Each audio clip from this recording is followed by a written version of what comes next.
Welcome, people, to another episode of The Giants Guys. We've got a great show for you today. We've got Paul. Listen, we all know Paul Dottino. He's in the house. We've got Niiki. We've got Spartan Mike in the house. And, of course, we've got you. Another episode of The Giants Guys brought to you by Astroflave. Listen, it's the new year. You're trying to lose some weight. Maybe you're looking for a meal replacement. I don't know. Maybe you're banging a lot of weights. Astroflave, count them, 5 stores in New Jersey. If you're into supplements, try Astroflave. Look them up at astroflave.com. They're good to us. They support us. Hopefully you'll look into that. Whether you're on a new workout regimen, maybe you're looking for a meal replacement, try Astroflave. I see you guys piling in the room here. I know everybody's excited that Paul's here, Giant insider and a friend of the show. Let me get everybody in here. Here's Spartan Mike. Mike. Hey, what's going on, Giants Nation? We're all very happy. Oh, we're locked and loaded, Mike. We are going to the playoffs. There's a lot of good things to talk about. That's why I brought Paul in. He's always really good to us. I try to say hi to him when I see him at the stadium. Yeah. He always gives us some really good insight, and he's fun been to talk on before. We've had him before, and it's great insight. Paul's fun to talk to. You know why? Because he's got the greatest job on the planet, and so like I envy the man. I envy the man who loves his job. Yes. Yeah. Without a doubt. I go to work every day. I hate it. Okay. Let's bring in our fantasy football expert. My manager listens to this, so I can't disclose my personal feelings towards work. So there you go. He loves it. He loves his job. Love my job. Let's bring in the queen of fantasy, and of course the host of our second show on Monday nights, which is Niiki from Rush Hour. Let's bring in Niiki. Niiki. Hi. Yay. How excited are you for this? I'm so excited.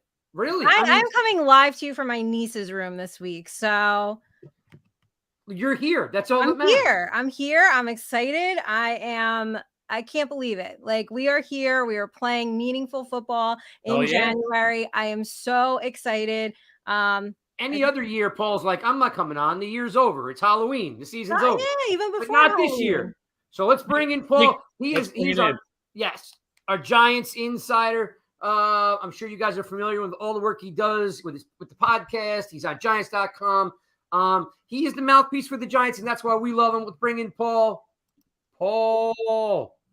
How you doing, guys? Hi. Good to talk to you. I am so Hey, Craig, that introduction, man. There's sugar actually coming out of my computer. You were freaking so sweet to me. You deserve it. Anybody that can put up with me 2-3 times a year, you got to give him a good intro, right? All right. Well, let's do this, Paul. So we've been talking football here on Tuesday nights for 3 years, and it's been a rough 3 years. It's been a rough 7 years. It's been a rough 10 years. 9-7-1 feels just so good, and we were talking a little bit, when you came on early before I turned the mic on. It feels so good. It's fun again, and as you had mentioned, like, you've seen some lean times. I've seen some lean times, dating myself. This feels good, maybe, Paul, and Niiki and Mike will probably back me up.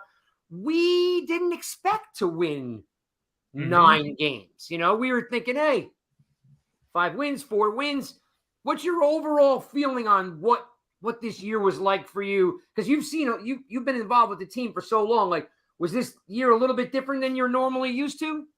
Well, I'll give you 2 answers to what you just asked me. First of all, I predicted the Giants would win 8 games, and if everything went right, I thought they would win 10. So I did expect this season to be somewhat close to what it turned out to be. So I'm not quite as shocked and surprised as some people might be. Okay. But here's what I will tell you, and here's where you are dead on. Over the last decade or so, the Giants have really suffered. It has been a dark age similar to the 17 years of lousy football before Ray Perkins brought them back to the playoffs in 1981. I remember the Yale Bowl days very well. Heck, I was in the building, okay? That was pain. That was difficult to watch. And we've had some of those things to watch over the last few years here in the Meadowlands. So when you go through those dark ages, the great times, and that is playoffs, always become all that much more sweeter. And I think that's why people are so much appreciating what this team has done. And to be honest, the one place where I will agree with you is because of all the injuries the Giants have had this year, secondary decimated, the wide receiving core decimated, some injuries on the offensive line. Because of those things, as the season went on and you realized all the guys that they were missing and all the guys who had to come up from deep on the depth chart to provide functional snaps and allow them to get to 9 wins, that would be the one thing that surprises me. Not that they won 9 games, but that they did it with so many guys on the depth chart having to get the job done.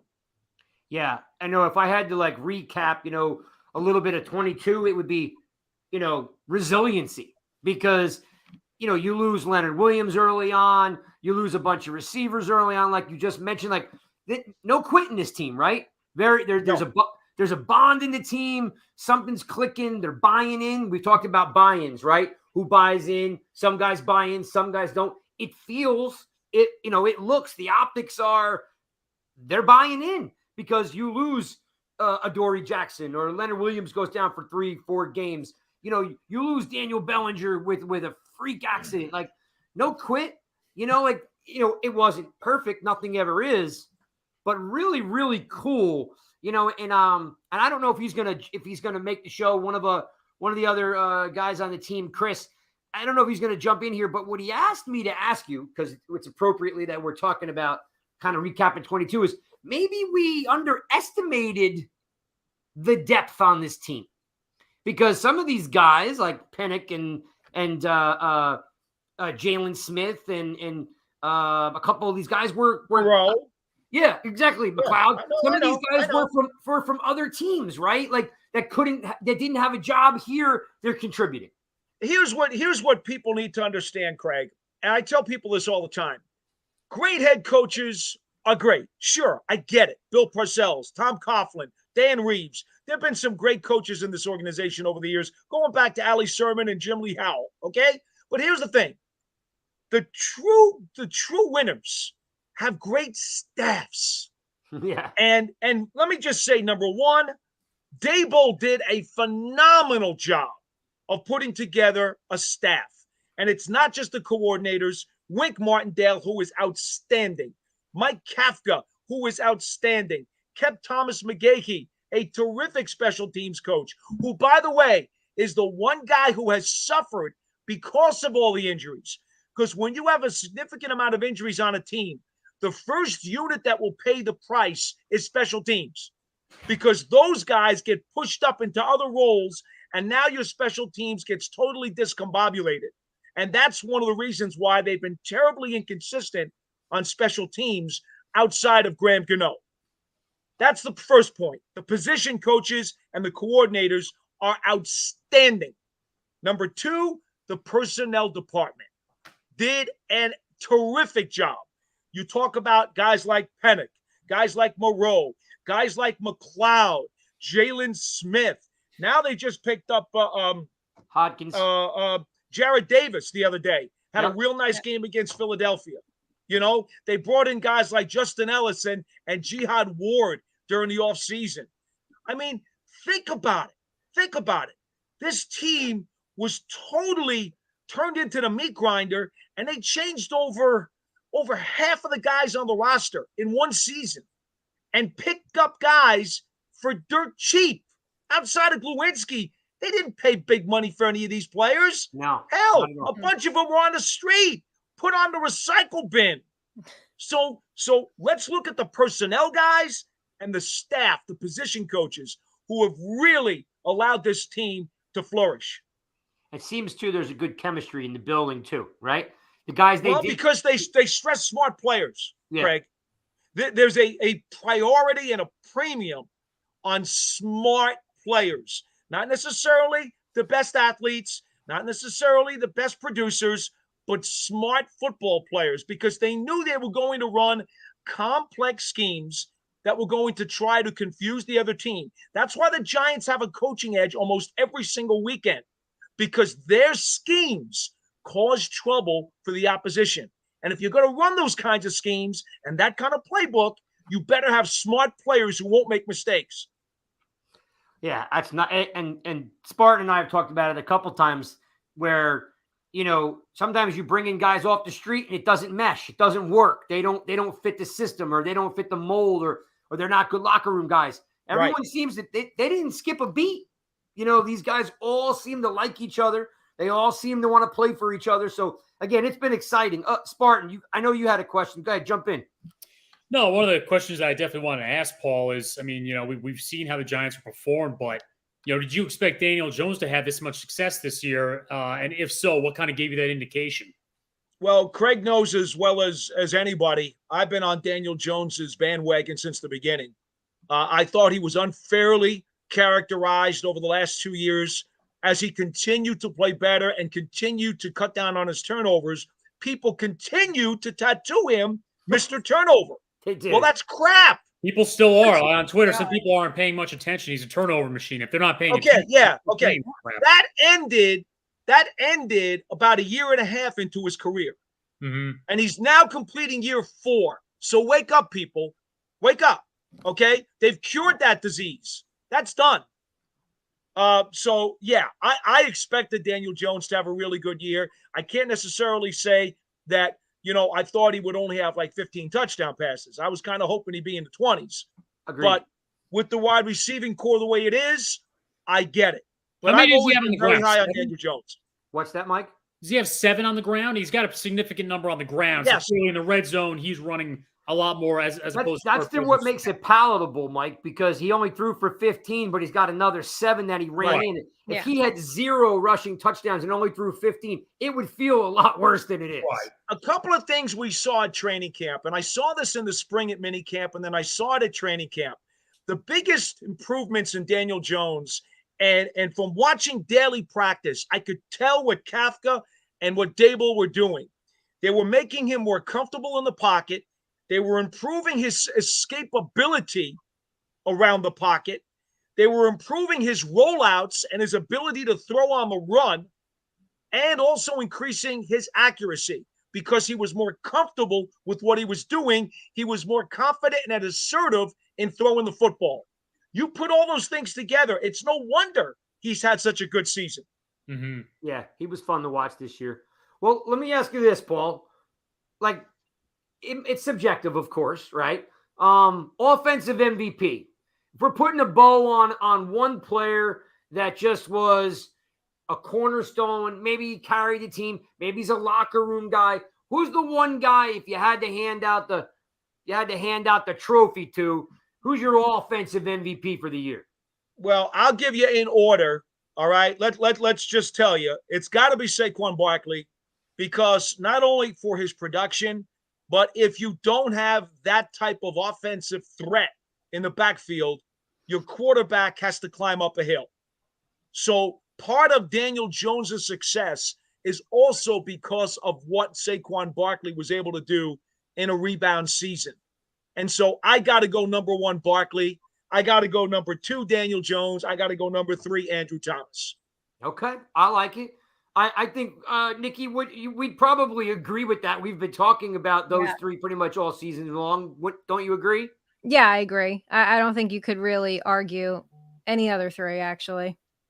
Yeah, when you really think about it, if you took those 3 out of the offense, there might not be. There is no offense. There's no offense without them.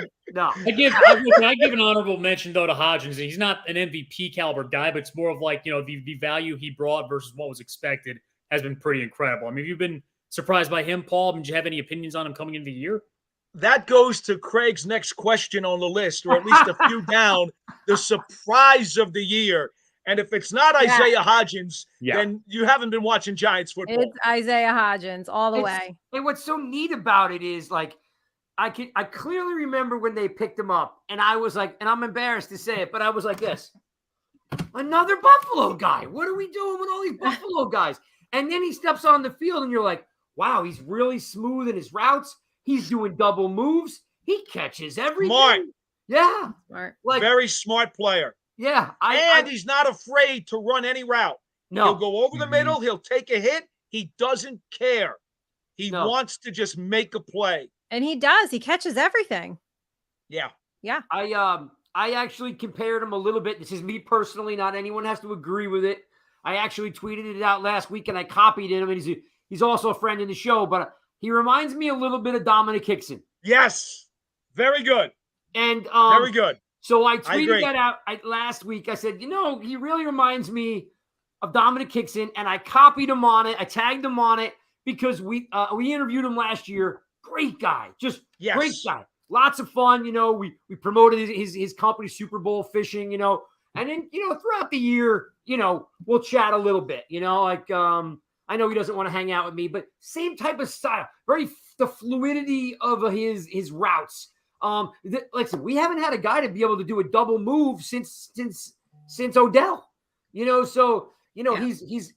all the routes like you said, and yes, Mike, 100%. Like on the list is surprise player. It's got to be him, right? No doubt. Yeah. I mean, consider the fact that he came off of the recycle pile, in the middle of the season. And I remember I was talking to Coach Dable actually one day before practice. And I said, I don't know anything about Hodgins. He goes, look him up. And what did I find? His last year at Oregon State, he caught over 80 passes for like 1,200 yards. Wow. Okay. The guy actually did produce his final year in college. He put up some pretty big numbers. And I was like, all right, I get it. Let me sit back and watch. I saw a lot of good things.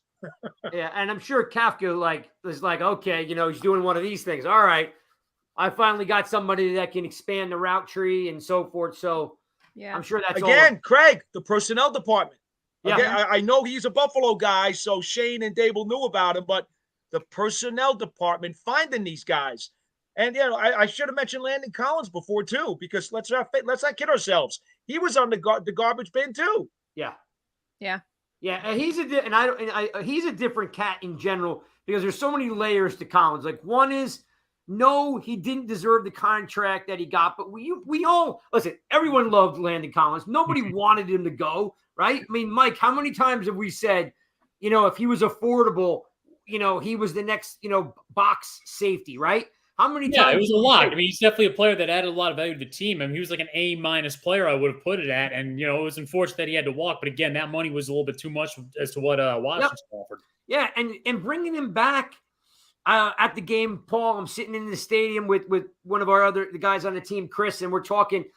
And I said, and I said to the guy in front of us, I said, I don't know why, but he's been sitting on the practice squad there for 2 or 3 weeks. I go, I bet when they bring him up, you're going to see the tackling change because Landon Collins knows how to tackle. Yes. And that's a sticking point for me as a defensive player in college. Like, I wasn't big and I wasn't strong, but I had good form. I can tackle. And when I watch these guys head hunting around the shoulders, and Collins comes in and instantly makes a difference because he can shut the run down.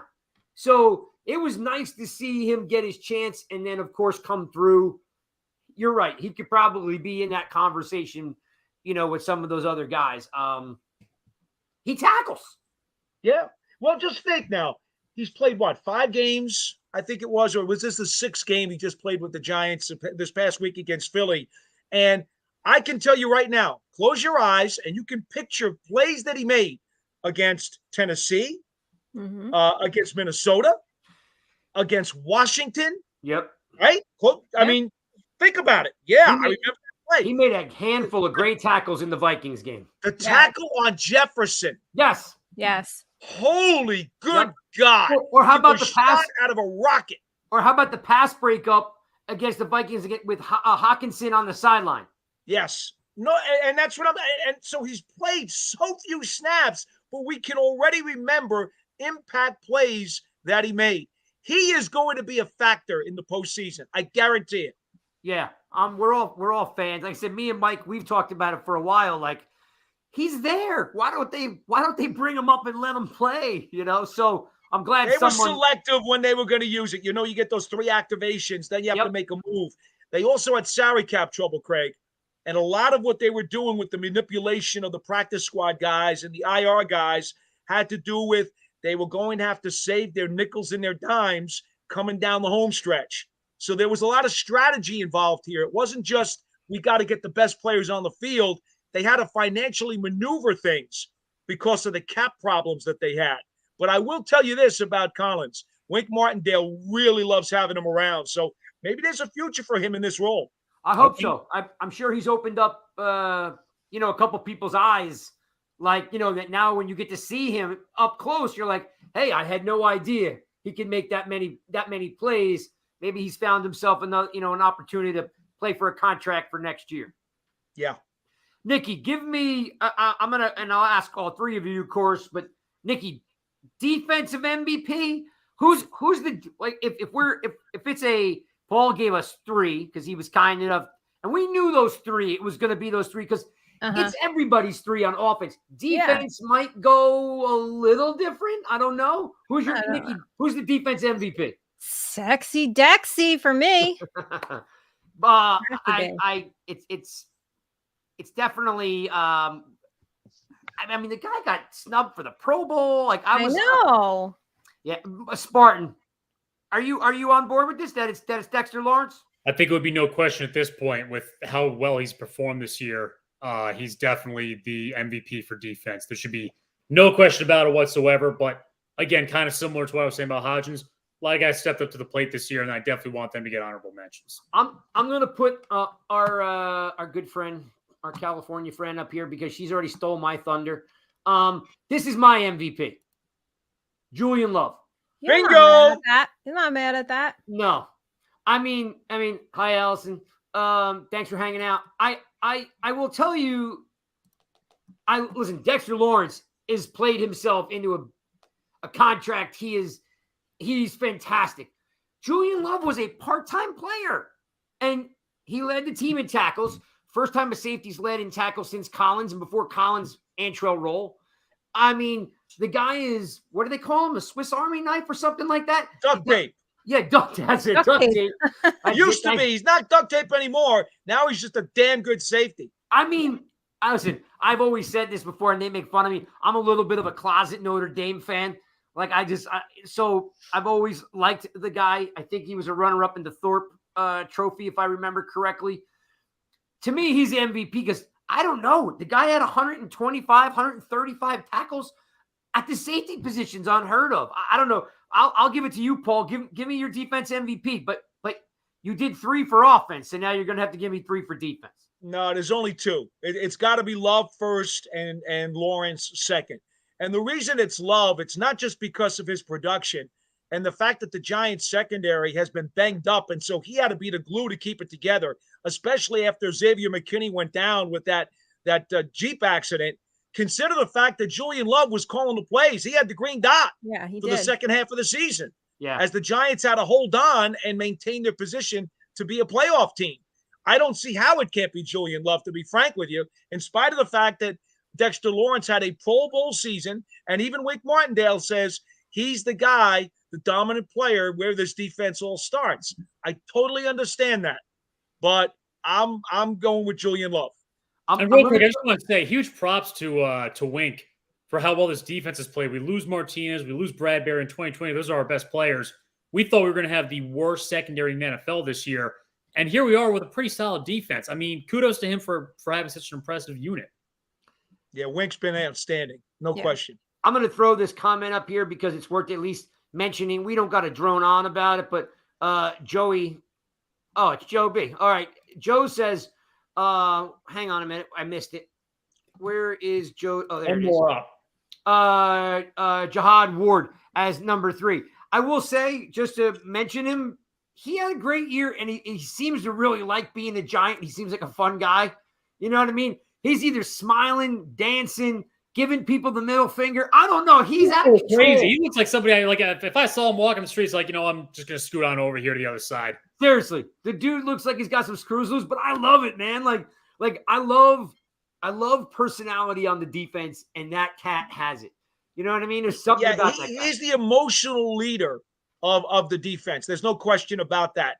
He's the guy who's the vocal spark plug to get everybody else going. And it's been that way ever since he got here. It's funny because when Wink Martindale brought him in, remember, he had originally been in Baltimore a couple years back with Wink, last year in Jacksonville. Then he comes to the Giants as a free agent in the offseason. And I'm looking at the stat lines, and I'm like, I'm not sure I understand it. He's a role player, he's going to be a backup, part-time guy. I'm not sure exactly what he's going to bring to the table. Well, after I met him, I knew right away. He was a personality. He was a locker room glue guy, in addition to being a leader and a spark plug. I later found out that was how Wink sold the Giants staff on bringing him in, because he said, this guy, he will know the defense. He will wind up having everybody gravitate to him, and he will raise the play of everybody else because of the amount of passion that he brings to practice every single day. And that's what he does.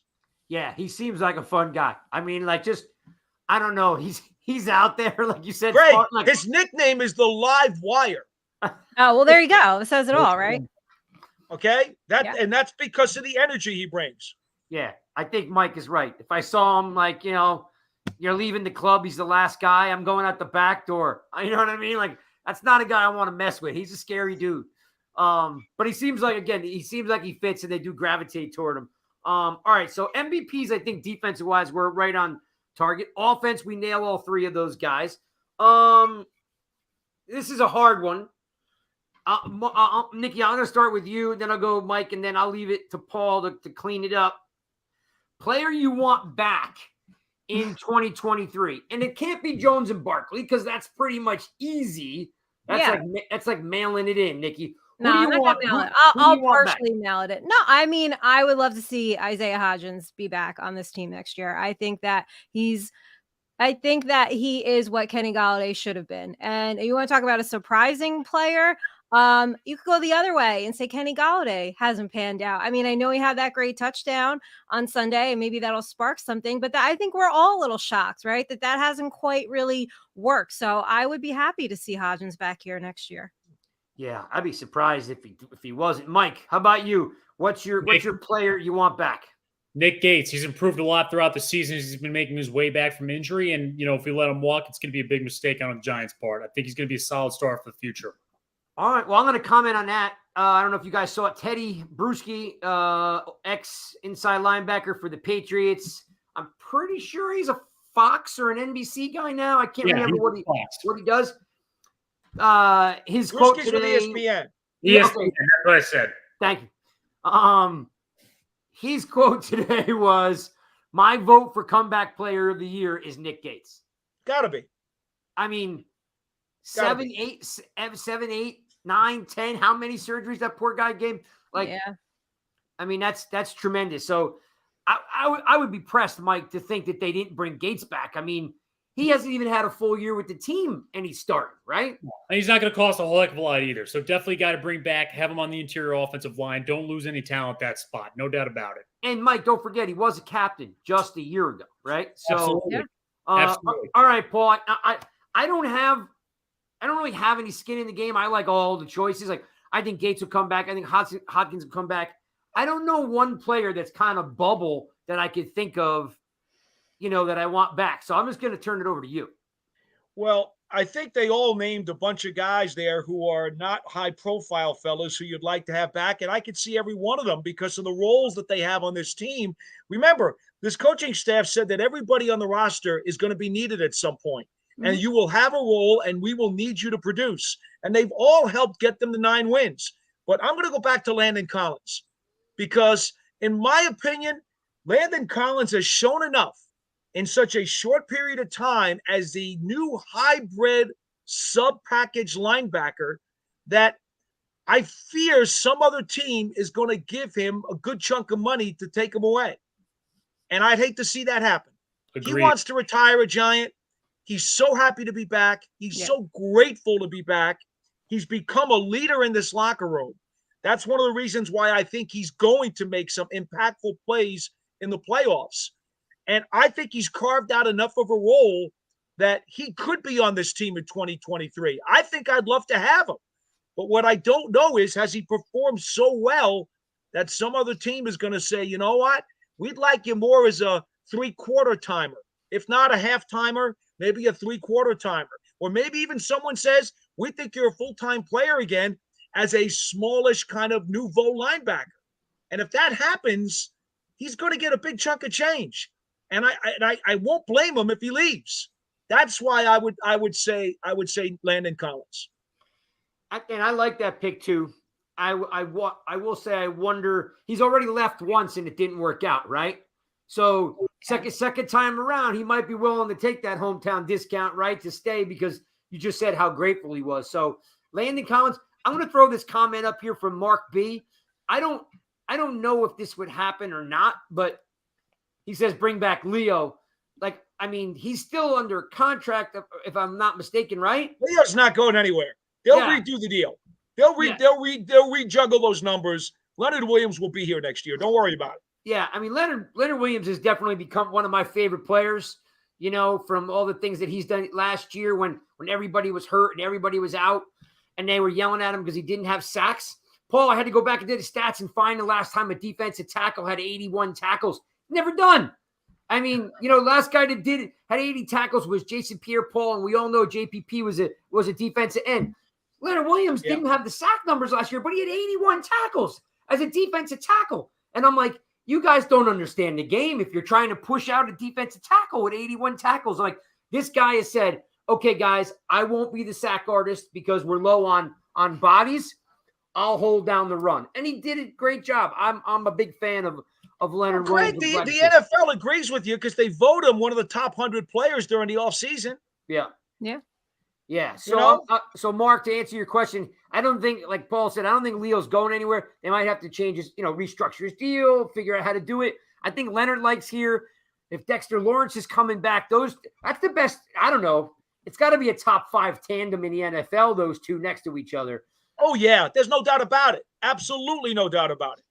And the shame of it is Leonard Williams has been durable his entire life, since high school.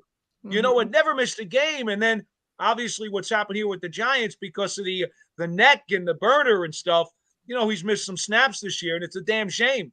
But, hey, bottom line is he'll be back. They'll redo the deal. They're very happy to have him. He's playing great football. Without a doubt. All right. So let's talk about something that it hurts me to think about it already, because when I sent you the notes for the show, it was one team. And then 2 hours later, now it's two teams. Guys, if you don't know, or if you're listening to the show, by the way, I'm going to give a shout out to everybody. There's Joey J, Mark. I see Allison. I see Mark B, Kevin. I see Joey. I see Tom. I see Peter. I see Jay. I mean, there's a ton of you guys. Thank you for showing up. Hey, Kelly, I haven't seen you in a while. Thanks for jumping in. Ton of you guys in here asking questions. I'm going to try to get to some of these questions. Take your time there, Craig. I got time for you. It's okay. You know what I mean? That's why we love Paul, because we talk about everything. So, but I've already studied all my Vikings tape. I did it 2 weeks ago, and then I did it again yesterday. I'm good. I'm ready to go. I got to ask this then, Paul. Mike Kafka, when I sent you the notes, has a request to interview for the Panthers job, and then 2 hours later, the Texans have stepped in. So now there are 2 interviews. I know they're just interviews, but Mike Kafka is already up for two coaching jobs or interviews, I should say. But before you answer, check this out. I was on a podcast I was asked to go on last year, and they were doing the coaching carousel. Who is going to be up for a coach for the Giants? Like, who would be interviewed, right? And Lawrence Tynes, who's also, again, we're very fortunate. I'm not patting myself on the back. I've made some good friends throughout this process. Lawrence has always been really great to us. Everyone's asking about all these coaches. How about this guy? How about this guy? And Tynes, being a Kansas City guy, right, steps in and goes, Mike Kafka. And we all went, who? And he goes, Mike Kafka, the offense coordinator, the quarterback coach for the Chiefs. He's like, that guy's going to be a head coach in the near future. If not the offensive coordinator, the Giants should go get. And when they signed him, the first person I hit was Tynes, and I was like, you got to be kidding me. I'm like, you called that 4 months ago. And he goes, that's why I get paid the big bucks. So there you go. Yeah. So it was, so my question is, Paul, I don't know. And I know you don't have a crystal ball, but 1-year coordinator and done? Or is that not, I mean, like, it feels premature. I don't know. Tell me, like, how does this look for Kafka? All right. Let me say this. I have not talked to either Coach Dable about this or, Oh, yeah. for I that didn't mean matter, to put Joe you on the Shane spot. or John Mara. I didn't mean to put you I'm being honest with you. I have not talked to ownership, the GM, or the head coach about this issue. I mean, this is all relatively new, right? It's in the last 24 hours. Yeah. So I have not talked to them about it. But my gut feeling, two feelings. Number one, the Giants know what they have here, and they've got something that not only has poured the concrete and the foundation for what's going to be a really fine skyscraper, they've already built the framing of the first and second floor. I don't think they're too anxious to let either Wink Martindale or Mike Kafka go anywhere. So it's my opinion, if they get some offers, the Giants will do some things to try to sweeten things for those guys, much as they did years ago. You'll remember in 2007, Spagnuolo had an interview with the Washington, at that time, Redskins. Yep. And the Giants made him a real sweet offer. They buddied his bread a little bit more and made it easier for him to turn down that deal and stay with the Giants. Okay. I think the Giants would do the same for Kafka and for Martindale if Wink should get any calls. I think that's the case. That's a gut feeling. That's not any inside info, but that's a gut feeling. I got it. Number two, being quarterbacks coach in Kansas City and then just 1 year as an OC, I think right now it's just that the Giants are kind of a sexy team because they've turned around their offense and they've turned around their franchise quarterback in the matter of 1 year. So I think Mike is getting that call, and I don't want to disrespect him in any way, but I think it's kind of an in thing to do right now to take a look at the Giants because of how many people they've surprised. Right. I don't necessarily know that an organization with quarterback coach experience and then just 1 year of OC is going to turn the keys over to a guy to be a head coach. I kind of think, to me, I'd want to have more on the resume before I did something like that. Mm-hmm.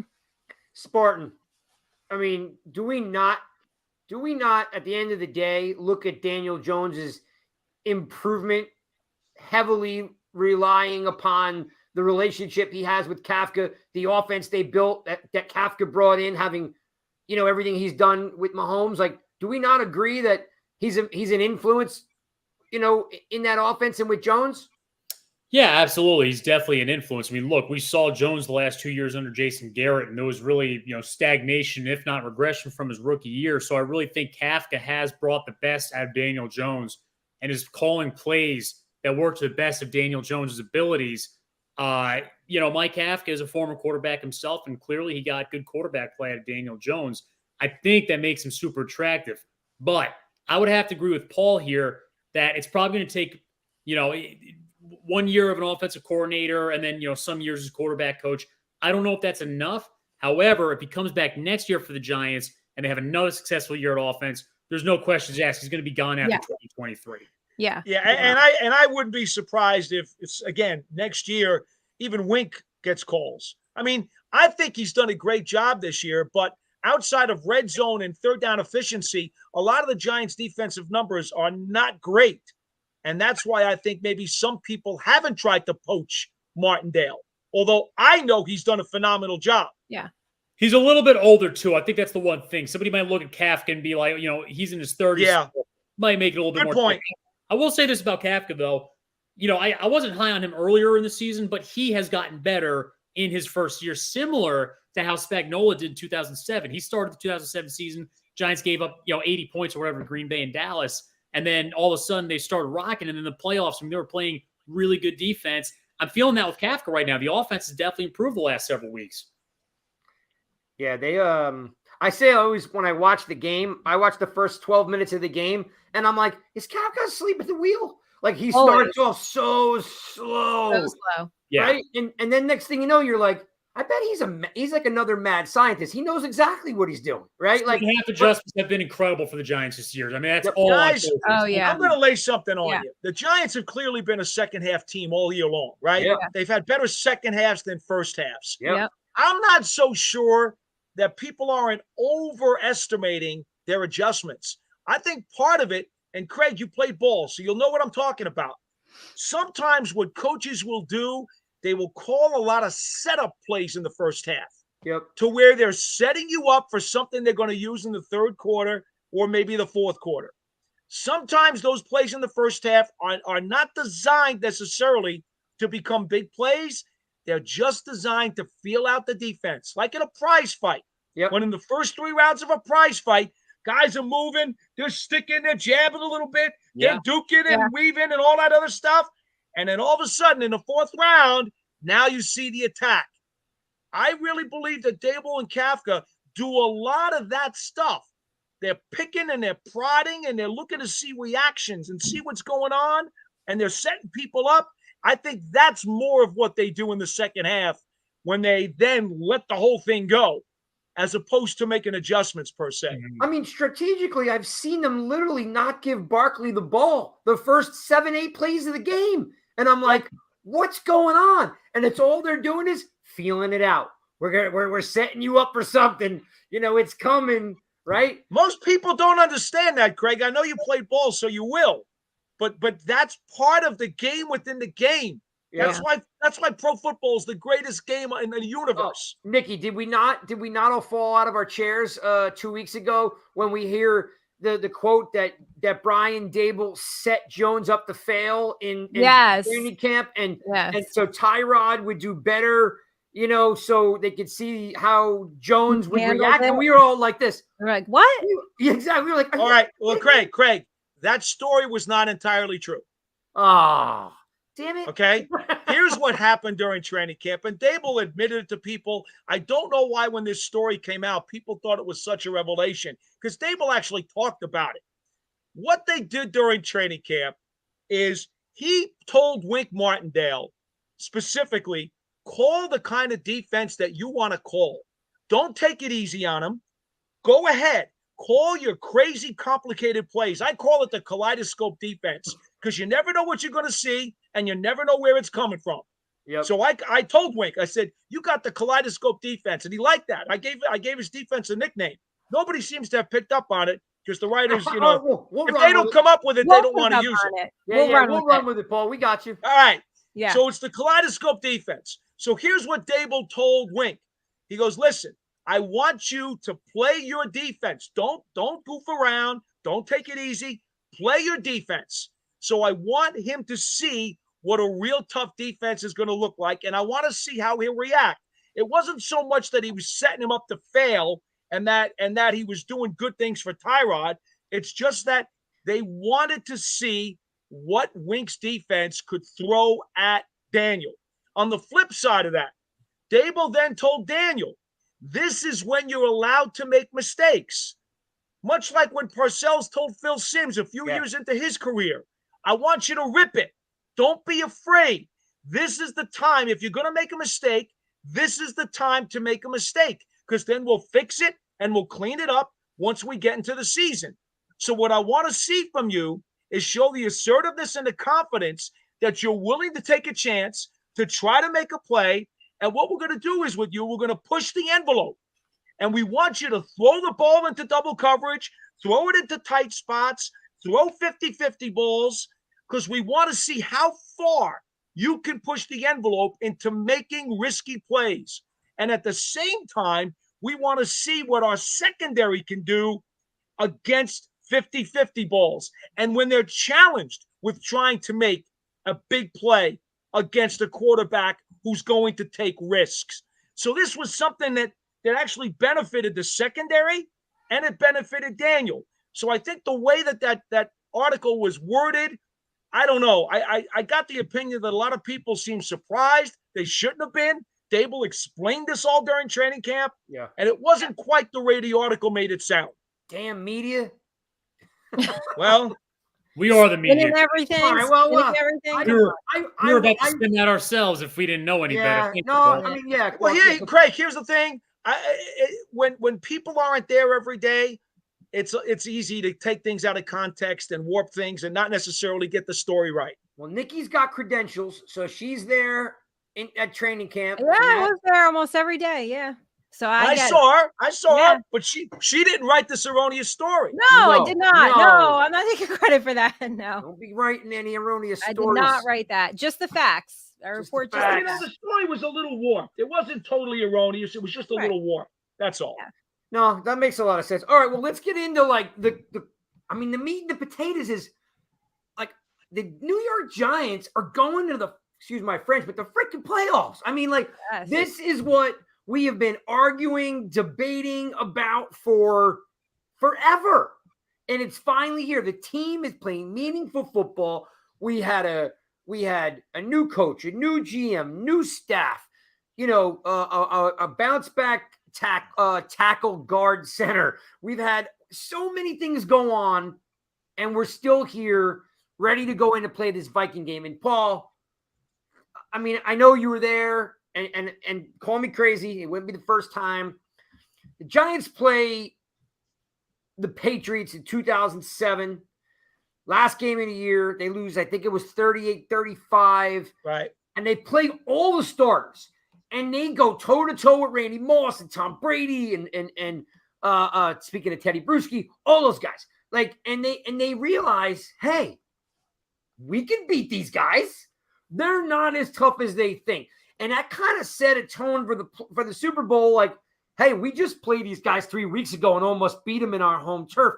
When the Giants played the Vikings, it felt a little bit like that. You know, everyone said Jefferson was going to have 4 touchdowns. And Kirk Cousins, who, by the way, my daughter goes to Michigan State, plays field hockey. Mike graduated from Michigan State. That's why he's called Spartan Mike. So we like Kirk Cousins. We have no beef with Kirk Cousins. But not this Sunday, we don't. I don't like Kirk Cousins this Sunday. I love him. Not this week. Not this week. We don't like him. No. But we were told by pretty much all the, analysts and stuff that the Giants were going to get blown out by the Vikings, and they literally had 4 chances to win that game. Craig, you weren't listening to me on BBKL, were you? No, not you. A couple other people.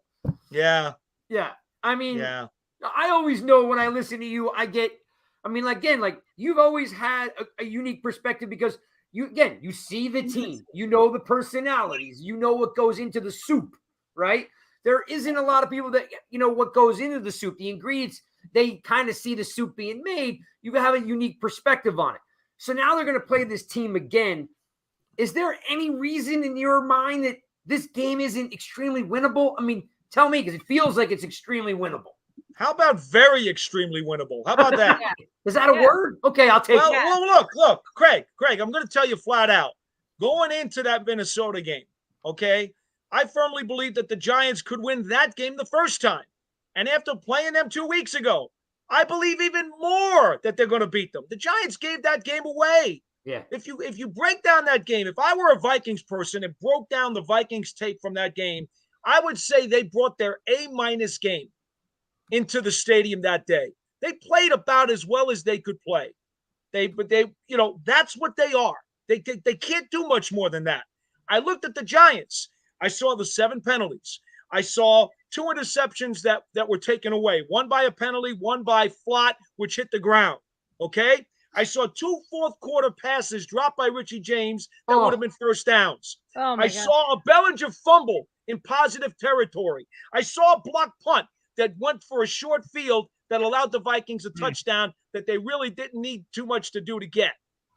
I mean, and then I saw a holding penalty on that should have been called when Thibodeau was getting mugged on the Jefferson play that led to the 61-yard field goal. Okay? I've just given you about 9 reasons of sloppiness, that allowed the Vikings to escape with that game. The Giants did not bring their A or their A- game that day. They probably brought their B game, B+ game, maybe. Okay? They bring their A game to Minnesota. They're winning the game. Yeah. Open and shut case. Yep. The matchups make fights, guys. Okay? Styles make fights. Why will the Giants win this game? Because their defensive line is going to obliterate the Vikings' offensive line. And Kirk Cousins does horrible when pressured. He will give the Giants at least 2 or 3 chances to intercept the ball. And on the other side, what does Daniel Jones do better than anything else? He carves up zone defenses. And what do the Vikings play a ton of? They play with a standard front, very few blitzes, and they play a ton of zone in the secondary. This matchup is made for the Giants. I'm going to read a couple stats here. They're just stats, so let's not get too crazy up. What do they always say, Paul? Defense wins championships, right? Right. Yeah. So the Giants defense right now is ranked 25th overall. The Vikings defense overall is ranked 31st. The Giants are 14th against the pass. The Vikings are 31st against the pass. Here's where it gets interesting. The Giants are ranked 27th against the run.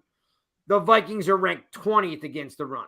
So to your point about the zone defense, if they're ranked 31st against the pass, I'm assuming that Jones is going to be throwing the rock because there's just not only is he good at it, they can't defend it. No, You're second to last against the pass. I would assume that they're going to take advantage of that. Well, you look at Daniel Jones. I think he's had 8 300-yard games in his career, and one of them was in Minnesota just a couple of weeks ago. Yeah. Do we forget that the Giants ran up like 450 yards of total offense that day? Yeah. Does anybody remember that? Yeah. I mean, they destroyed the Vikings defense. And think about this, all right? Since that game, the Vikings have now lost 2 offensive linemen. They lost their starting right tackle in O'Neal. They're down now to their third-string center, okay? Third-string center. And the Giants, who got Ojulari and Leonard Williams hurt early in that game, and they couldn't even play in the second half. Yeah. Think about that. Giants had 4 sacks and 11 quarterback hits and gave Cousins fits. Now, in the secondary, you're going to add Adoree Jackson. You're going to add Xavier McKinney. How do you think Jefferson and Hockenson are going to do when McKinney and Jackson are added to the Giants' defensive backfield?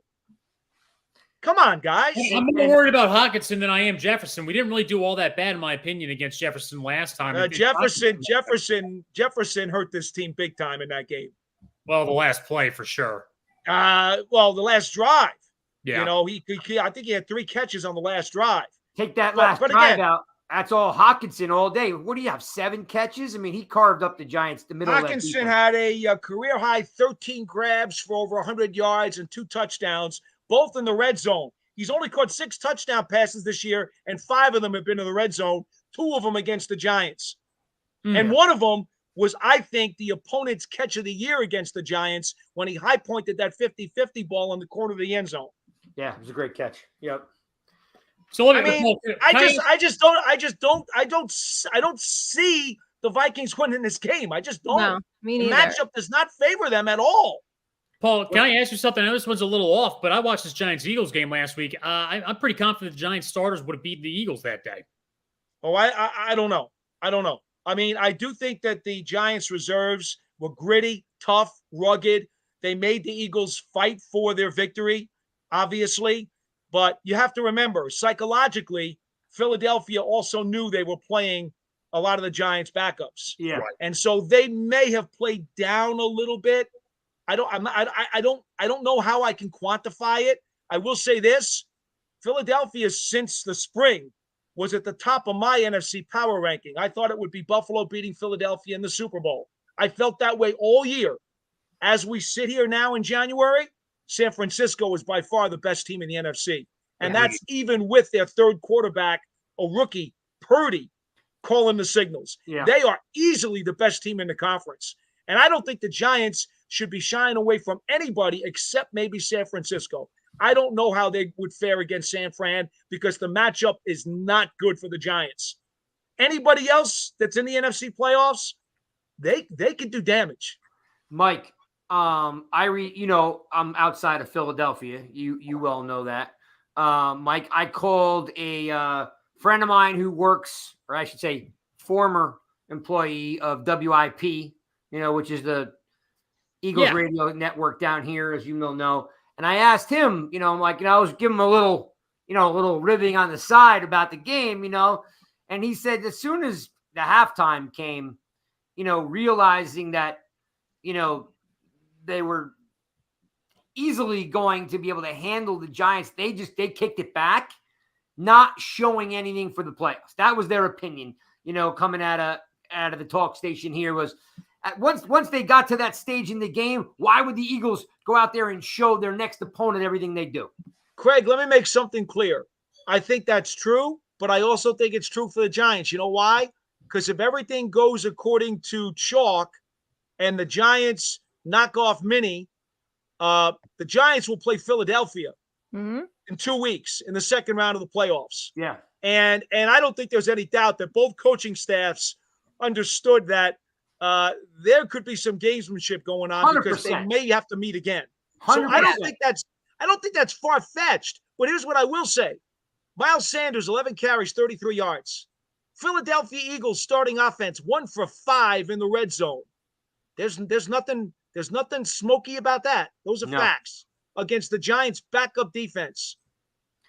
Yeah. So Nicky always we laugh about the Kenny Golladay scenario because it didn't work out. It didn't work out. How well did it work out for the Eagles trading for Brown? I'm not even sure how good Hurts is. He throws the ball anywhere on the field and that cat catches it. So You're right. It's a Paul's point. Eagles probably a little gamesmanship, not show a lot of stuff. Do you, Nicky, want to face the Eagles in this second round? I mean, that's a tough nut to crack. Can you let her get through the first round first? I know. Can we get through Minnesota? Listen, I'm taking Brian Daboll's approach. He always said, don't look too far ahead and don't look too far back. So that's what I am doing. Paul, let me ask you, speaking of that, I know every press conference, he's really hammering home the fact of our approach is we are consistent. We're not taking this moment for granted. Do you feel like the team is looking at this postseason like this is a privilege to be here? I think you have to remember something. There are 17 players on this active 53 as of today that have postseason NFL experience. That's it. Yeah. That's it. Okay? And those guys who do are taking a leadership role for the rest of the guys in the locker room. This is a young, growing, developing team that is not looking at this as, oh my God, we're so happy to just be here because nobody thought we could. That's not the way this team is looking at it. They're looking at it as Brian Daboll's come in here with Joe Shane, with a new coaching staff, turned over a roster and said, we're going to show you guys what it's like to win. Look, Shane and Daboll, here's what's important, Nicky. Shane and Daboll came from the Bills originally when they were in ruin. And they were part of building the Bills into a contender. They didn't just jump onto the bandwagon after it was going 95 miles an hour down the turnpike. Okay? They were part of the actual rebuild itself. That's what gave them extra credibility and immediate respect in the Giants locker room. Because these players understand that, hey, these two guys were part of the Bills rebuild. All right? And look where they are today. Why not us? Yeah. Why not us? We got those two. We got two of those guys. Why not us? So they're believing in the process. They're seeing that the fruits of their labor, and by following Daboll's instructions all season long, they're like, wow, you know what? The stuff really works just like it did in Buffalo. The process works. Look where we've gotten. Let's see how far we can take this sucker. Yep. Yeah. And that's what I see. I would not put a cap or a limit on this team's attitude, work ethic, or potential to shock people. I do, however, think when matchups make fights, San Francisco right now has got to be by far the King Kong in the NFC. Yeah, I don't want to see San Fran. And it's good that the Giants, according to the permutation, the Giants would not have to play San Francisco until the NFC Championship game, the way things are configured right now. And by the way, in case that does happen, that Debo will be back. I can't take credit for that. That's Allison just spitting knowledge, that Debo will be back. And again, we know how amazing that defense is. Number one in the NFL. I mean, they are a fierce defense. But with Debo back, that takes a lot of pressure off their offense because he can do a lot of good things. So, Facing San Francisco is definitely a uphill challenge. All right, Paul, I got to ask this question. It's going to digress just a little bit. I meant to ask it to you before, and you might not know the answer or you might not want to answer it. No, I got to ask it anyway. Go ahead. Is there a moment? Is there like a moment, an epiphany that Dable and Shane, or maybe just Dable and Kafka, like where they look at each other and they go like this? It's Jones. Like, is there a moment where they're like, where the light bulb goes off and they're like, you know what? That's what I wanted to see. Now I'm a believer. Because you do see these moments where Dable's got this big, childlike grin on his face, and he's like, pounding Jones. Or you see that one piece of video, Niiki, right? Doesn't he goes, that's how you play quarterback, right? Like, so fiery. I love it. A little bit of this connection between them. Was there a moment, Paul? Well, let's put it this way. Daniel Jones has 5 game-winning drives in the fourth quarter or overtime, okay? Mm-hmm. And that doesn't obviously include the one tie against Washington. So he's been a comeback kid. And Ernie Accorsi always said that you'll know you got your guy if you feel confident that with 2 minutes on the clock, he can take you the length of the field to the winning touchdown. That's when you know if he's your guy. That's the test. Well, Daniel Jones has done it numerous times, especially early in the season. Personally, and again, I'm going to give you a gut feel here, Craig. You're asking me a question. I'm telling you, I have not asked Dable and Shane that question. Yep, just you. My impression was that the London win in Green Bay, that to me, I think by then they had a pretty good idea that this was their guy. And certainly by the time Halloween rolled around, I think they knew that Daniel Jones is the guy that they wanted to be here long term. I do believe that. I love it. Go ahead, Spartan. I know you got something. Jump in. No, I'm all set here. I mean, look, it's more of like, I asked all the questions that I wanted to. I got all your opinions and everything. The Vikings game was obviously something I wanted to talk about. And I agree with you, everything you're saying about the playoffs in terms of, I think we actually can beat Philadelphia. I don't think we have what it takes to beat San Francisco. That defense is too powerful. But again, Paul, I just want to appreciate you. And then all the fans out there saying that I'm looking sleepy in the chat right now. Yeah, I think you're like in a hotel falling asleep. No, I'm in my living room. I just had the MSU basketball game on, and I was corner eyeballing. It was an intense game, and they upset Wisconsin. So. All right. Did they beat Wisconsin? They did. They beat the 14-ranked Wisconsin. So nice. Okay. Nice. All right. Well, let me ask. I'm going to leave you with this one. Whatever you got, Craig. I can stay longer. Whatever you got. I gotta know what the game plan is for the Vikings, because they're not going at it the same exact way they just did. Like, I always feel well, see, I'm a big Daniel. We interviewed Daniel Bellinger the night before he flew into training camp. And we hit it off with the guy. We hit it off with his dad. We did the research on him. The guy could play. He became a quick fan favorite. He starts. He gets hurt. He comes back. I feel like he's underused. Is there an opportunity to get him more into the game plan? Are they going to show some wrinkles that maybe we haven't seen before? Like, what's your feeling on that? Again, not asking for any inside info, but just your feeling on, what they need to do to beat the Vikings, because they can't go at it the same way. Well, I'm going back over the game book from the first game. And I've always been one who says that the quarterback should not have more than 4 planned runs during the course of the day. Okay. I don't like the quarterback to run a whole lot. If he's got to scramble out of trouble, that's one thing. I'm not one who likes to plan a lot of quarterback runs. Like the RPO? I think it's too dangerous. Okay. I think you're going to get him hurt. I mean, let me ask you something. How many running quarterbacks have won a Super Bowl championship? Hang on. I can answer that. Running quarterbacks. Yeah. Well, I can only think of one. I'm trying to think if there's a second one. And there have been over 50 Super Bowls, right? Yep. I'm going to say. Okay. Haven't I already proven my point? I'm going with Steve Young. That's it. That's all I could think of. Anybody else? That's it. Steve Young, right? Steve Young was not afraid to run around. And outside of that, he's probably the only one who really could be considered a guy with legs who did it. Elway ran a little bit when he had to, but not really. No, he wouldn't be considered a runner, right? Staubach years ago ran a little bit. Roger the Dodger, but it was a scrambler. It wasn't as much planned running plays. Okay? So ultimately, here's what happens.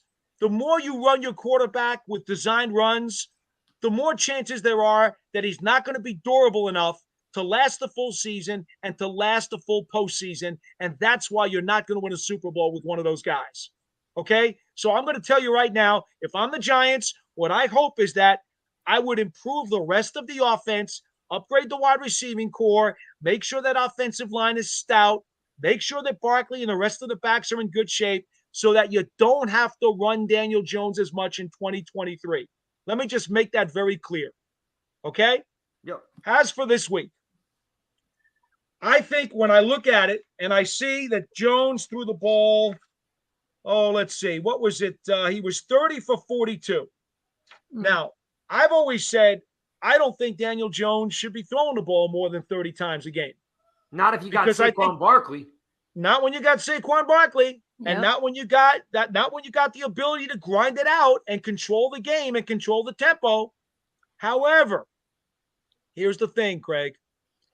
You can control the game and the tempo with the short pass against a team that plays a lot of zone and soft cushions with their defensive backs.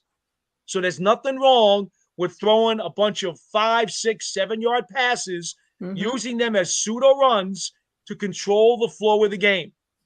That's what I would do.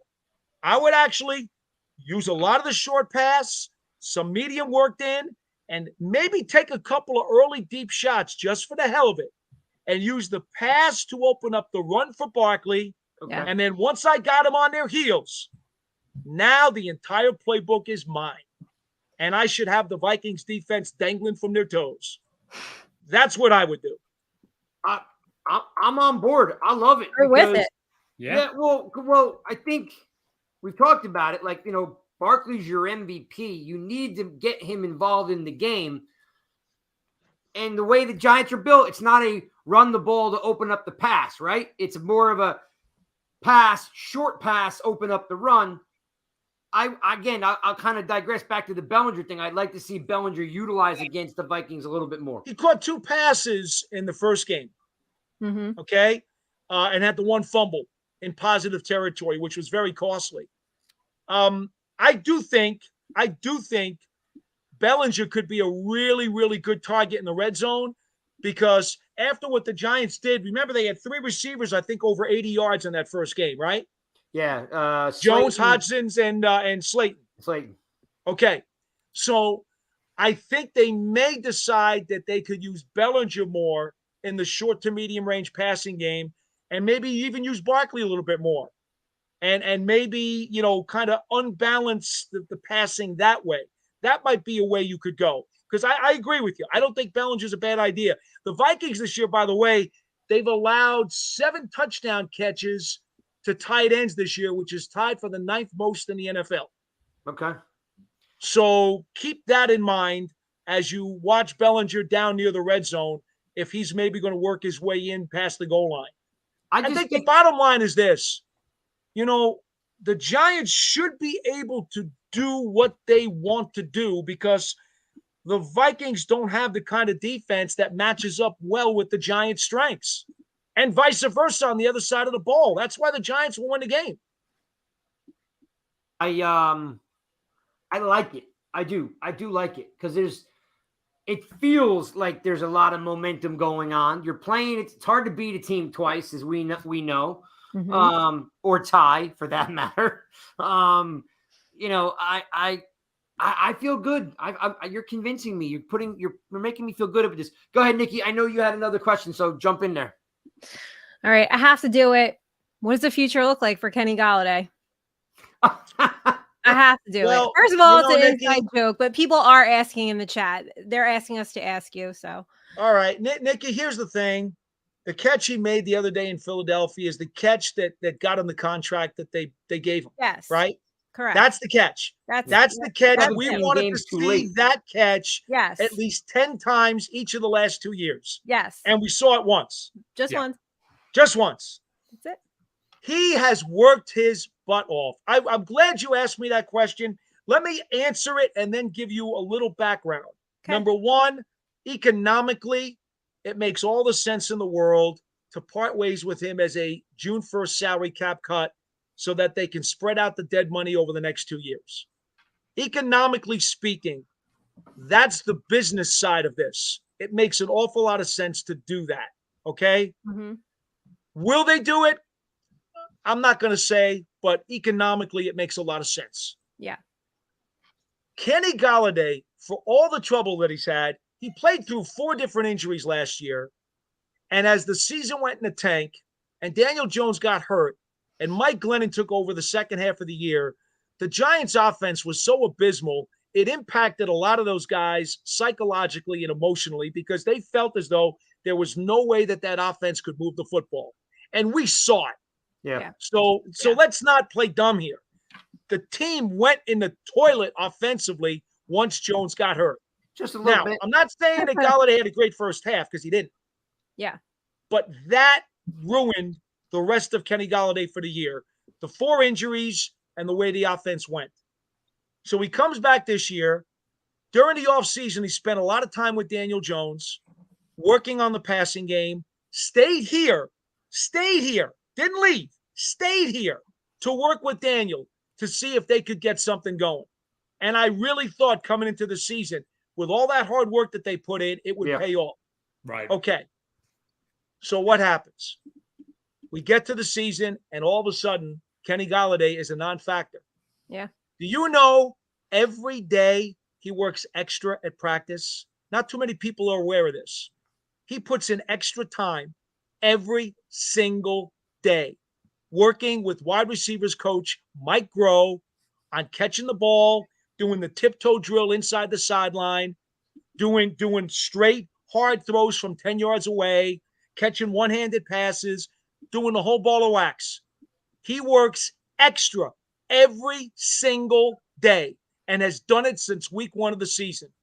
Kenny Golladay is the furthest thing from a lazy dog that I have ever seen. He busts his butt. He cares. He's got pride. It is the biggest mystery of my 40 years covering the New York Giants as to why nothing has come of it on the field. Yeah. He doesn't even get a chance to play. And I feel bad for him because I think he's a really good guy. I see his work ethic. I see the amount of effort and sweat that he puts in. I know him and Daniel Jones have a good relationship. And I was so happy to see Davis Webb give him a chance at that 50-50 ball for the touchdown. And after the game in the locker room, what did Kenny Golladay do? Not praise himself, not say I got it, not say woe is me. First thing he did, I'm so happy for Davis because I know that was his first NFL start, and I wanted to catch that touchdown for him. That was a classic. How about that? Yeah. How about that? I wonder if it's a psychological thing. I don't think there's any doubt, Nikki, that psychologically, the failures of last year, the injuries, the losing, it all affected him. Yeah. And I think his poor start at the beginning of this year impacted him as well. Then he had some drops, had that one real easy drop. Remember at MetLife Stadium, and the whole stadium booed him. Yes. I don't think there's any doubt that psychologically, he's been dented. Yeah. But what I will tell you is I still think he's got the skill set, and I truly believe a change of scenery is going to do him a lot of good. He's going to get somewhere else, open up the window, get a breath of fresh air, and Kenny Golladay is going to have a really good year for somebody. I'm sure of it. I have that feeling too. Really? And it's going to be a damn shame. It's going to be a damn shame. It might be an Evan Ingram kind of thing. Like, he's going to shake up the scenery and he's going to play better. I don't know if we'll ever get back to where he was, but it's one of those things where, like, I mean, the money just doesn't make sense. So. I know, Mike. He'll be productive. I don't know if he'll ever be a 1,000-yard Pro Bowl receiver again, but he'll be productive. Right. Well, hopefully he'll be productive against the Vikings. Yeah, you know what, Nikki? I don't know what's going to happen. Dabo was asked on Monday about that. Said, do you think that would spark Golladay, that catch, and that will spark him, and now you'll be able to see something out of him? Well, the first thing you got to do is you got to give him snaps. And we know during the latter half of the season, he wasn't even getting reps. No. So I don't know. I don't know if that's possible or not. If it were me and I'm not the offensive coordinator, I'll be frank with you. I'd get him in there. I'd get him in there early in the game and give him a couple of throws and see what he does with them. Because if you're the Vikings and your secondary is already as bad as it is, and now all of a sudden you show them that, oh, by the way, I know Kenny Galladay's been dormant and asleep for almost 2 years, but he's now awake. And that's another weapon you guys are going to have to deal with today. How do you think the Vikings are going to react to that? Two points in the chat that I should bring up. Okay, so Jay says he has to be injured. Hips are no joke for a wide receiver. So my question is, when you see him, does he look healthy? This year he's looked healthy, and he claims that he's healthy. All right, then the second but part. He did have an assortment of 4 different injuries last year, including the hip. So the second part of that is from Future 26 says his routes are predictable. Now, I don't know how anyone could judge that, but at least I'll say, do you find that maybe they're not using him correctly? Like maybe they are just not giving him the best opportunity to do what he does? I don't know. Again, I'm asking from the chat. I don't know. Craig, I think the only thing I would say about that, and I've heard it all. Oh, he's so slow. Maybe he doesn't run great routes. And I'm like, well, wait a second. The guy put up 2,000-yard seasons back-to-back with Detroit. And in all honesty, how did he do it? He did it by playing like Plexico Burress. Yeah. He didn't have great speed. He just out-physical people for 50-50 balls. He used his size. He used his length. He used his hand strength. Yeah. And he made plays. Just like he did against Philly. I'll be frank with you, Mike, and Craig and Nikki. I'll be frank with you. I look at the guy's physical tools, and I say to myself, if you can't find a role for that toolbox, something's missing, man. Something's wrong. Well, because there's got to be a role for him. And the Giants don't throw the ball up because, of course, Daniel's trying to take care of the ball. He doesn't want to throw interceptions. He doesn't want to turn it over. But I was always under the impression that that's why they signed him. Throw it up and let him go get it. Yes. That's what Plexico did for Eli. Oh, yeah. And that's exactly what Golladay was supposed to do for Jones. Look, remember something. If he's just running a go route, all right, and we know he doesn't have the greatest speed. But if he's running a go route, and it's going to be a 35, 40-yard go route down the sideline, if it's a 3rd and 17, what's so bad about giving him that ball 45 yards, 30, 40 yards, whatever it is down the field? It's as good as a punt anyway if something goes wrong. Remember how the Giants used to do with a little bit with Plax and Toomer. Remember they used to do that wide receiver screen where they would line him all the way out on the sideline? Yeah. I always thought someone like Golladay would be good at that because he's long. He's got a long stride. I thought so too. I never understood Eli to Toomer, Eli to Plax. Like he would just take the snap, throw it right down the sideline, and off to the races they would go. You'd see, some big gains. I'm not the biggest Kenny Golladay fan, but I don't hate the guy. I'm sure he's a wonderful guy, but we've all wanted him to produce. I kind of sometimes ask myself, do they even create a package for him? Like, here's 2-3 routes that he excels at. They should be able to do that, Craig. I don't understand why it hasn't happened. Again, it's the biggest mystery of my career. And I'll add this to you, too. I think a lot of today's coaches, and if this is a fault across the board, they don't go back to the old tapes. Bill Belichick actually goes back to some of the old Giants tapes. I don't know if you guys know this. Mm-hmm. He goes back to some of the old Giants tapes in the 80s and 90s. And he goes back there and researches some of the plays they used, and he works them into what they're doing today. I think there's tremendous value in that. When's the last time you saw the Giants effectively use the seam pass to the tight end like Sims to Bavaro? I've been saying that for a decade. Forget about it. It's been a long time. It's extinct like a dinosaur, right? Yep. Yes. Yep. Some people think I'm a dinosaur. Screw them. I don't care. The hell with them. The point being, that was an effective play for years that helped this team win a ton of games and Lombardis. So I would say go back and get that play out of the playbook and find a way to work it in. But in general, today's coaches don't want to go back to those things. And that's just the nature of the league in the 2022 season. Yeah, no, I feel the same way. You know, again, being a dinosaur, I'm like, where's the rollout throw to the tight end? Where's the seam to the tight end? Where's the pitch back? My favorite play of all time. Hand the ball to Joe Morris. Joe Morris flips the ball back to Sims. Sims throws it down the field to Lionel Manuel. I'm like, wait a minute. And then next thing you know, Hampton's flipping it back, you know, to Sims and Craig. Kiki's. They tried the receiver option with Cager in Philly the other day, and he got sacked. So maybe we should put that one away. Yeah. yeah. Good Table point. that. You got to have the personnel to do it. All right, I got one for you. In 2016, the team was 11-5. That was the last time they went to the playoffs. Yeah. Of course, we remember that whole Green Bay thing, and Odell took a lot of flack for that game, and got injured in that game, right? But he had a nice boat party the week before. He did have a nice boat party. Mike, you had to go there. Hey, we replaced that boat picture already. Yeah, we put the boat picture, Spartan, We out. We replaced it already. Yes. It's warm. It's cold. It's gone. No more boats. However, since that was the last time they went to the playoffs, and you know these teams, like one thing I love the fact when we talk, like you have like such a great grasp on these teams. Like you remember all the personalities of every year and who did what. What's the difference between the 2016 team and this team? Now that's a big question. That's easy, Craig. Really? Okay, bring it. Oh, it's so easy. This team is so much younger. It's not even funny. Okay. The 16 team was a combination of a lot of veterans either in their prime or back on the back nine. And remember, they brought in the 3 high-price free agents, you know, to put that team over the top, right? They signed DRC, and they signed Olivier Vernon, and they signed the nose tackle from the Jets, Snacks.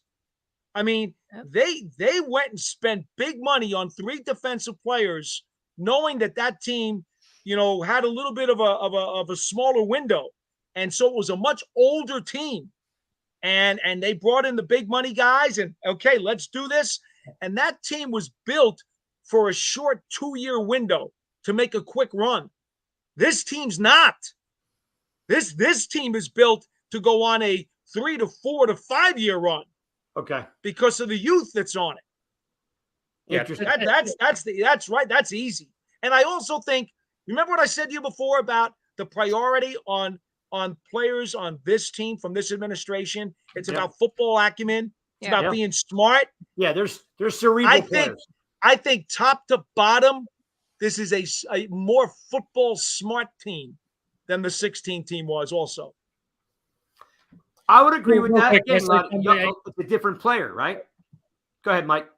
No, I was just going to say, I mean, that 2016 team felt a little bit more like it was like the last attempt for Reese to try to save his job pretty much, whereas this one is kind of what we wanted that whole time during this lousy stretch of football, where it's a bunch of our young guys coming together and playing good football and a lot of guys stepping up to the plate to make an effective football team. I didn't really quite feel that in 2016.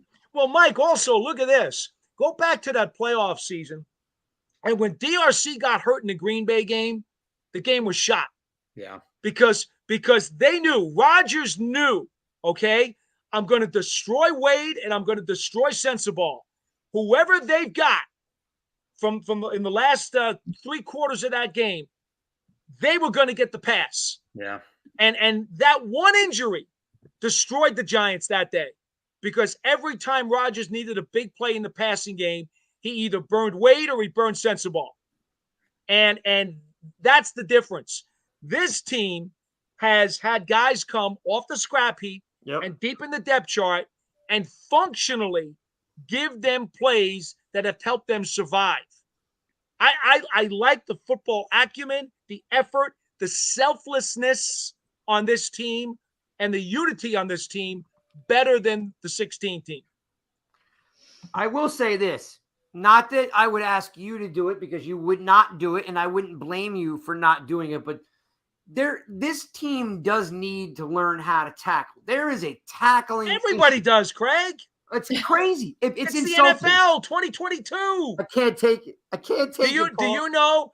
You know what? While we're on the thing here.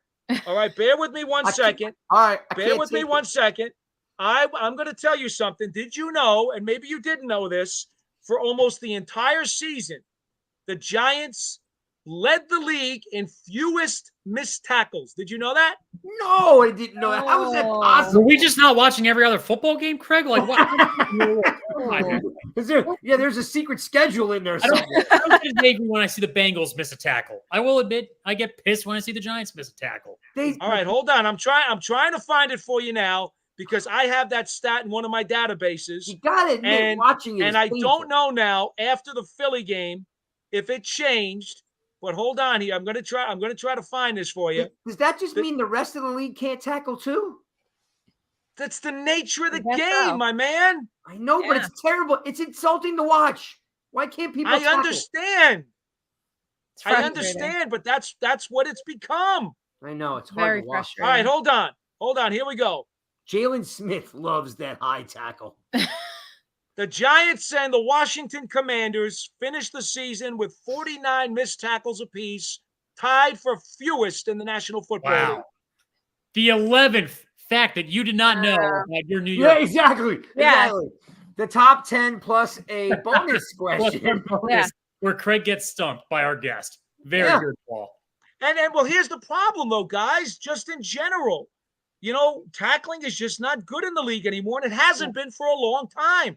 Harry Carson and Carl Banks bitch to me about it every week. Although Harry's not with the broadcast team anymore. But when he was, he would tell me that all the time. And I agreed with him. But here's the thing. That's why Landon Collins was so important to this team when they brought him back. And Xavier McKinney is a very good tackler. Julian Love is outstanding when it comes to wrapping guys up. That is true. McKinney and so is Adoree Jackson. Yeah. Adoree Jackson's a good run support corner. Is he playing Sunday? I believe so. Yeah. I believe so. So anyway, the Giants were number one most of the season. Now I see they finished tied with Washington at number one. Real quick, I always see, maybe one of the things that's declining the tackling abilities in the NFL as a whole. This is just a hypothesis, Paul. Just let me know your thoughts. They're going for the ball every time now. In the last 8 years, you see it like they're punching up for the football. And I wonder if that's kind of affecting it and giving them an extra couple yards. That's one reason. The other reason, business decisions. That's simple. Yeah. They don't. Yeah. Nobody wants to get hurt. It's all. In fact, the fans want it more than the players. The players realize this is an ends to a mean or a means to an end. It's business. I'm not going to miss it. Getting a contract. I mean, it is what it is, right?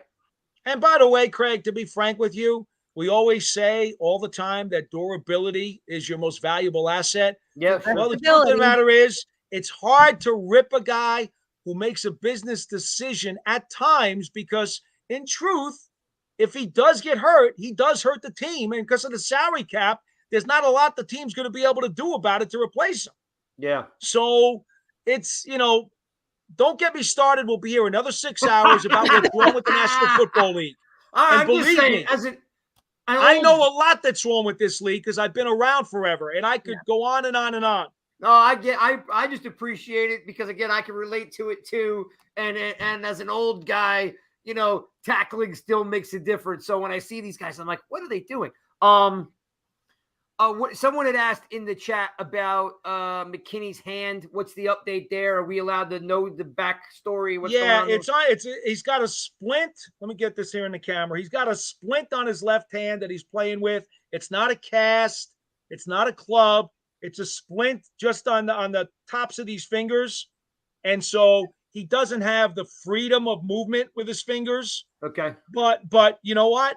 What he played 48 snaps against the Colts 2 weeks ago and made shocked. 7 tackles. I was shocked. Okay. So, now I don't know.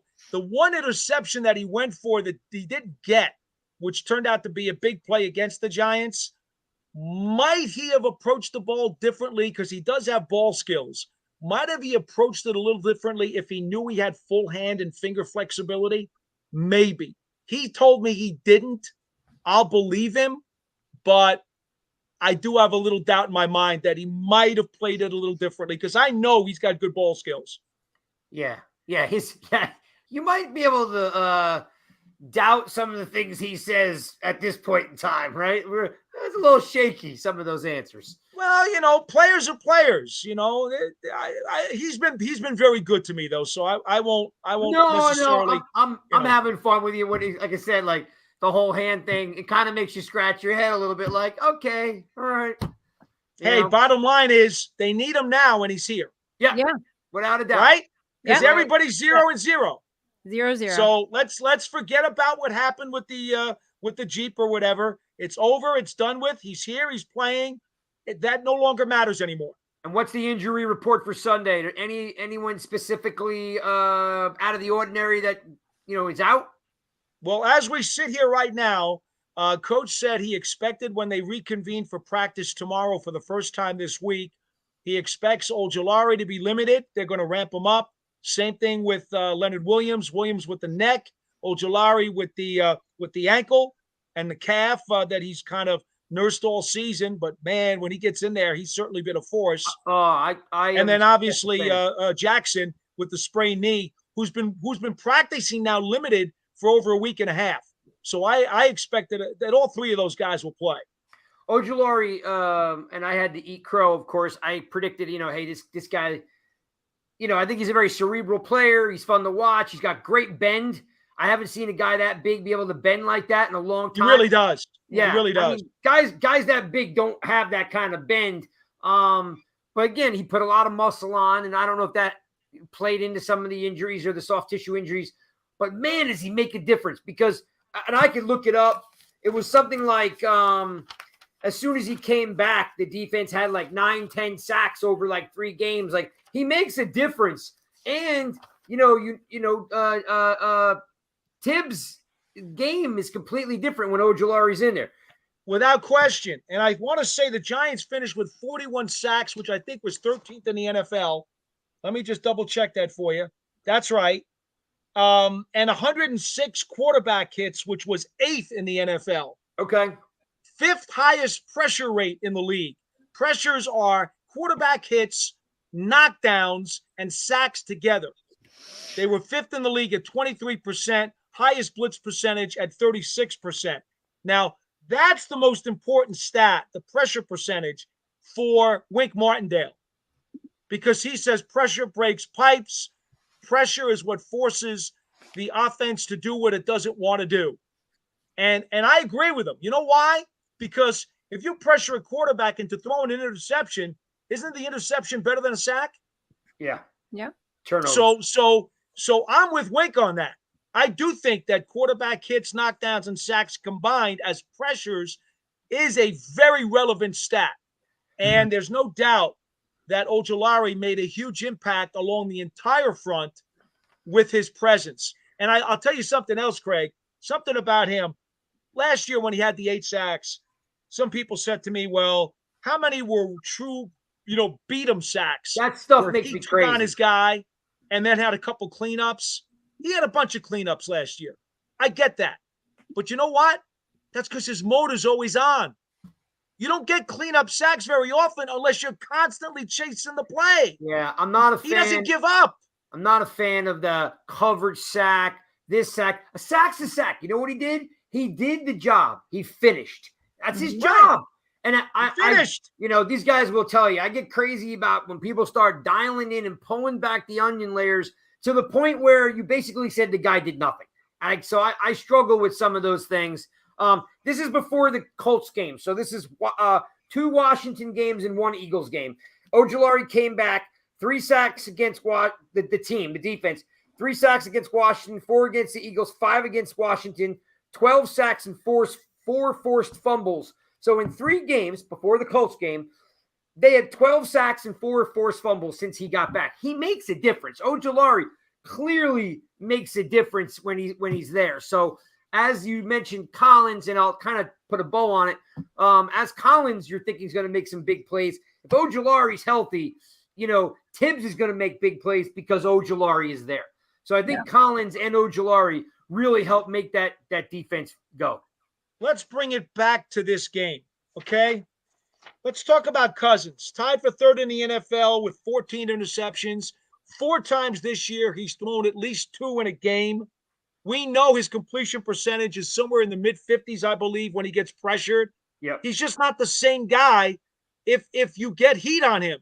He's what I call, and many years ago, a guy gave me this term, an incubator quarterback. That is, if the pocket's beautiful and he's got all the time in the world and everything's rosy and sunny, he'll eat you alive. Mm-hmm. Yeah. But when the conditions aren't perfect, Yeah, he's full going defense. to give you chances, man. He's going to give you He chances. could be forced into mistakes, and it's like we said last night on Rush Hour. It's close enough to prime time, so Twice this year he's been sacked Mhm. 7 times. Yeah. 7 times this year he's been sacked at least 3 times. The Vikings this year, let me give you a number here. They've given up 137 quarterback hits, 47 sacks. And now they've got 2 offensive linemen out Yeah. against this Giants front. Somebody's got to explain to me why they think Minnesota's going to win this game. What's the point spread? 3.5? I don't 3. deal in those numbers. 3. I deal in football 3 numbers. points. I know. I'm asking those two. It's Okay. 3 points. 3. 3. Okay. Which, Well, by yeah. the way, that means they're just pretty much giving the Vikings that home 3 points. Home 3. Yeah. Home point That's 3. not- That's all it is. Well, Paul, thanks for hanging out with us. There are so many people here asking questions. I would take me a whole nother show, to get through all these questions. Marge, Zero, Joey, MB, Chris Pierce, Tudo, Joey. You guys, thanks for showing up in droves. Brad, Chris D, Jay, Bones. I see all you guys. Thanks for coming in. We'd love to hang out, Paul, for the rest of the night, but I know everybody needs to go to bed. Everybody needs to do whatever they were doing. Paul's got stuff to take care of. Once again, thank you for the time. You're always very generous to me. I always make sure when I come to the stadium, I say hello, and you're always good to us. You're always good to us. Nikki's on Monday nights on our new show called Rush Hour. She does fantasy football. She does sports betting. And we call her the queen of fantasy. Mike is my right-hand man, so you'll see more of these guys. And Paul, keep up the great work, my friend. We always, we're looking forward to more of your stuff. Thank you so much. Yes. Good to talk to you guys as always. Well, here's the best part about it is somehow you'll entertain my shenanigans, at least 2 times a year. So my question is, after the season's all over, if you're up to it, I'll have you back on if you're willing to hang out. Yeah, you let me know. I'll always be there for you, Craig. You guys are good people, and it's been a fun season. No, Thanks it so much, really Paul. has. Appreciate your time. And like I said, we always have fun with everybody. All the players we interview, they all say the same thing. We had even Brandon Tierney on a couple of months ago, and he's like, you guys run a great podcast. And he's like, you're not looking to get anybody, are you? I'm like, get anybody? I'm too old to try to get somebody. I'm like, yeah, but see, that's because you're not, quote, a member of the real media. I know. Right. See? Right. That means you don't have to have an agenda. No, but there are people, and Nikki will know more than anybody. There's plenty of people just like me that take the wrong stance, and they're trying to be part of the real media.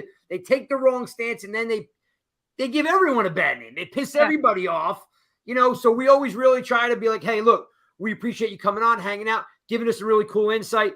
I've made some great friends. The team's made some great friends over the years, and so. Hey, thank you for coming on. We appreciate it. Everyone in the chat, this will be up, of course. We know Apple Pods, Amazon Music, Spotify, YouTube, you name it. It's on every platform. It's the Giants, guys. Thanks, everybody, for tuning in. Enjoy the rest of your night. Until next week. Oh, by the way, I can make an announcement that in 2 weeks, we will have Matthias Kiwanuka. Will be Kiwi. Nice. So Kiwi, here's my announcement. You heard it here first. 2 weeks from now, we will have Kiwi coming on. I've been dying to get him on. I've been tracking him down for about 1.5 years now. So make sure you guys you tune in again on the 24th. Thanks, Paul. Appreciate everything. All right, guys. You. Be well. Take care, Night, guys. Guys, go Giants. Go Giants. Giants are going to win. 24-17. Yes, they are.